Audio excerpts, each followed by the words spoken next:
আজি make and cheese pasta বনাবলৈ লৈছোঁ।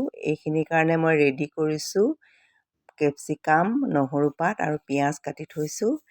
এইখিনি কটাৰ পিছত মই আৰু ইয়াতে গাখীৰ 1 কাপ ডাঙৰ কাপে লৈছোঁ আৰু চিজ লৈছোঁ আৰু ক্ৰীম লৈছোঁ। এতিয়া মই কেৰাহীত 2 চামুচ জোখৰ এডোখৰ বাটাৰ দি দিছোঁ। এইখিনি গলাই লৈ ইয়াতে 2 চামুচ মই ময়দা এনেকৈ ভাজি লৈছোঁ।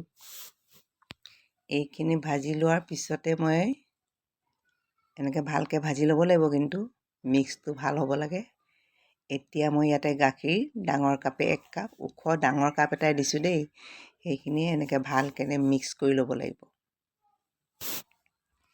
এনেধৰণে মিক্সটো ধুনীয়াকৈ যাতে গোল খাই যায়, সকলোবোৰ মিলি যায়, তেনেকৈ আমি বস্তুটো বনাই ল'ব লাগিব।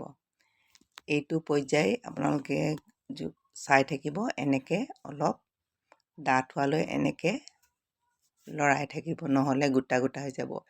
এতিয়া ইয়াতে মই পিঁয়াজ যে কাটি থৈছিলোঁ সেইখিনি দিছোঁ, কেপচিকামখিনি কাটি থৈছোঁ সেইখিনি দিছোঁ আৰু দিছোঁ নহৰু পাত, লগতে দিছোঁ অৰ্গেনিক আৰু 1 চুকুটমান নিমখ দিছোঁ। ইয়াতে মিক্স কৰি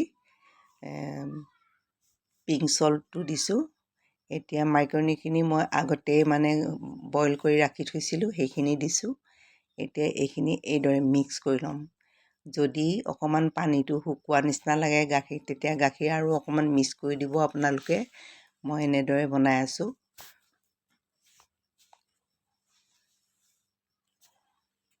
এতিয়া ইয়াতে দিছোঁ চিলি ফ্লেক্স অলপ মিক্স কৰি দিছোঁ আৰু ব্লেক পেপাৰ অলপ দিছোঁ দেই। আৰু এয়া চিজখিনি মই অকণমান চিজ সৰহকৈ দিলে বেছি ভাল লাগে। আপোনালোকে পাৰিলে, ময়ো সৰহকৈ দিছোঁ, তথাপিও দিব মন গ'লে আৰু অলপ দি ল'ব পাৰে। এতিয়া মই ক্ৰীমখিনি যে ৰেডি কৰি থৈছিলোঁ সেইখিনি ক্ৰীমো ইয়াতে মিক্স কৰি দিছোঁ। এতিয়া আমি আকৌ ভালদৰে এনেকৈ মিক্স কৰি ল'ম। এই মিক্সটো ভাল হ'ব লাগে আৰু অকণমান যদি ডাঠ হোৱা যেন লাগে অলপ গাখীৰ আকৌ মিক্স কৰি দিব। এয়া মই অলপতে গাৰ্নিছ কৰি দিছোঁ অলপ চিলি ফ্লেক্স দি। মোৰ আজিলৈ ইমানেই।